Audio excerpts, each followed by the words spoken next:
So why we began resourcing. So I actually joined HSBC in October 2014. Whilst it was very busy, around the Christmas period, you know, it gets quiet. So it got really quiet and I had nothing to work on.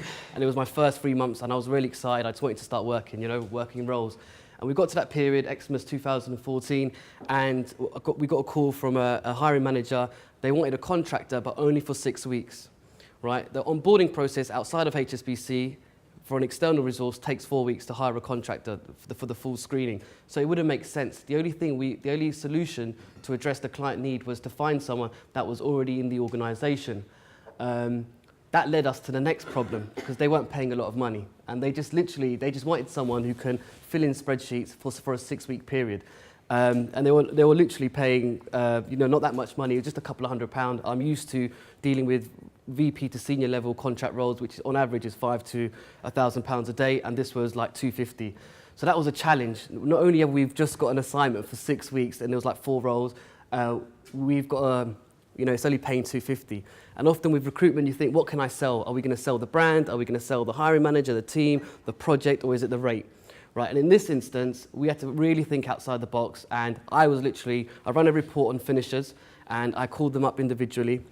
This one example is about a gentleman named Roy. That's who I'm sort of alluding to here. And I spoke to him, and he was actually finishing in HSBC, and he already had expressed interest in staying in the bank, but there was no scope to extend his services beyond the natural end of his assignment.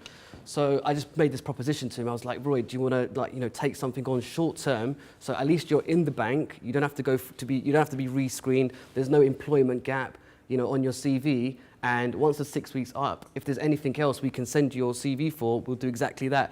He agreed. So that's what I sold it. The sale was staying in HSBC, not having a gap on his CV, and not having to be rescreened, no gap, and just maintaining his role. And obviously he's a contractor, so we've got to sell the proposition of just, every day you work, that's when you're getting paid. He took the role, and that was half his day rate, right? And again, I had to sell this to him. And why I had to get him used to thinking, so just the last point, what's the sell is, these are independent consultants, right? You're a contractor, you've got a limited company. The mindset versus a permanent resource is completely different. So it's either you're on bench, until you find your next role, which traditionally the market dictates towards the end of Q1, because that's when recruitment picks up in financial services, or you can take another assignment. Your limited company can have another assignment on that CV. He was sold. So it wasn't really difficult, but we did turn that around. Moving on, so some of the benefits we've had from redeploying existing staff, especially, I want to start with hiring managers. So it's very SLA driven where we work. That's like the main metric. Time to fill is a very big one. So, and that's one of the things that we've got to address, the time to fill stats. In addition to that, you have this thing, we want someone who can hit the ground running. So they don't want to, train them up. They want to just, from day one, they want the resource to be effective. In addition to that, screening is very, very time consuming, and there can be logistic problems from even just ordering a laptop sometimes. It can take a week in HSBC. So the benefits of redeploying a resource is we've got examples of picking up a role from an intake meeting and filling that role within 2 days, right? Because it's totally different. You're in the same organization. You can just set up a meeting. That's the interview. You don't have to send a CV via a portal. We'll go straight into the hiring manager's inbox. If they like the resource, they're just going to make a decision quickly, especially if they're in the bank. So it allows us to address that. In addition, they get to keep their kit, and all it is a cost center change. So from that side of things, it gives the manager less work to do, namely to order a new kit, a new staff ID, give access, that sort of thing. From a candidate's perspective, and this is how I sell it, because again, it's culturally, it's very different, right? I would put on a diary invite the manager and the contractor. I'll put both their email addresses on the one diary invite, because I don't want that manager to think that this is a visitor. This is someone that's already in the bank. And when I speak to a prospect who's interested in being internally mobilized, the ratio from CV to interview and interview to offer is just 1-1-1. Right? We've got many case studies to prove that. But what it is getting them used to, and I'll tell the contractor, wear your name badge when you go to the interview. Let them see. We want them to feel as comfortable as possible, right? So is it an interview or is it a meeting? I will label it, I'll subject it, meeting.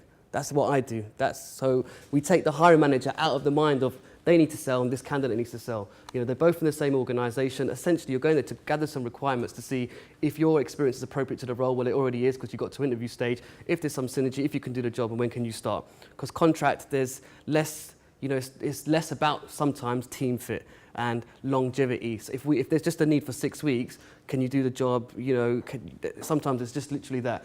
So from a candidate's perspective, they're less nervous.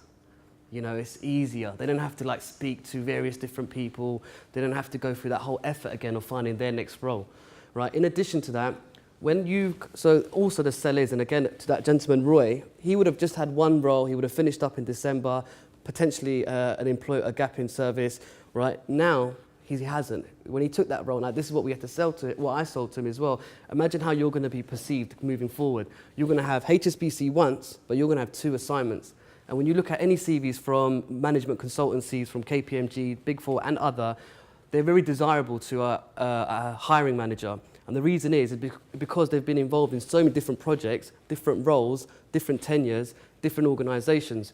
And that perception of just seeing KPMG once, RBS, PM, JP Morgan, BA, UBS, PMO, it gives the reader and mainly the hiring manager faith in this individual, that they've stayed in one organisation but having been involved in more than one role.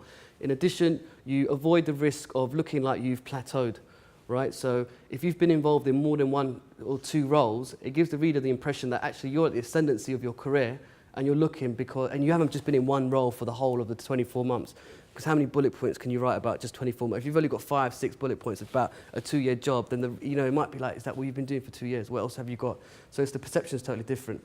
The benefits to us of redeploying existing resources, just as I've touched on, higher volumes don't seem so bad. If you can fill a role in 2 days, if it's much more efficient, the turnaround time, the experience for the candidate, the experience for the hiring manager, you know, we have a good experience. It allows us to focus on those very niche roles, you know, so this is a quick way of dressing or getting quick wins. So this year, and this is just for direct hires, so I'm not mentioning agency hires, I'm not mentioning like payroll candidates, and this is just for our London office. So year to date, we've made 317 placements. Of them, 117 have been via internal mobility. That's 59%. So you can see that this is actually, it's turned out to be one of our main tools. We're obviously in 2018 now, and this all started back towards the back end of 2014. And it went from no one even thinking about, instead of us finding talent outside the bank, why don't we look what we've got inside the bank? You know, no one was talking about it. So that's how it's looking like at the moment. How have HSBC adapted? So in a few different ways.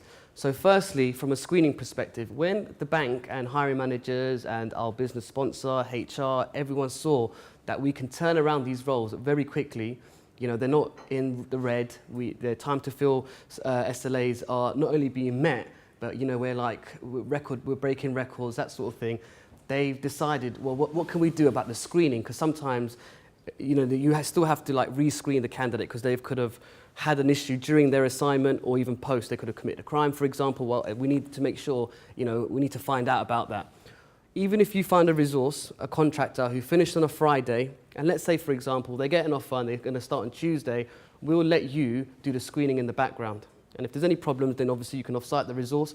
But that's what we will do, and it's now in their policy. So we've now got like a 12-week period from when a contractor finishes, we can rehouse them within that period with the screening, but within the background. The only thing is it'll take a week to actually get them physically started, and that's more about the operational side of things, laptops, kits, and that sort of thing. In addition to that, when I first joined HSBC, they were very, very agency reliant. And the battle was you'd go to an intake meeting as a direct recruiter, keen to work the role, and they were like, yeah, can you get this out? And you're like, no, you just told, I want to work the role. Like, you know, it was just that constant battle we was having over and over and over again. Since we've been doing like internal mobility, redeploying existing contractors, the hiring managers have benefited, the client sponsors have benefited, we have benefited. Their attitude has changed, right? Because they know, because an agency can't do what we can do. Right? So if you do decide, Mr. Manager or Mrs. Manager, to go outside the bank, that's fair enough. But will they be able to find you someone who can start within a week and someone who knows the firm, doesn't need to be trained up, and you know, we're going to take all that headache away from you. And so now the attitude is completely different. They come to us and they'll say, or to me, like, Cam, can you just do what you did for this manager and just find me a BA who's wrapping up soon, please? So the conversation is completely different.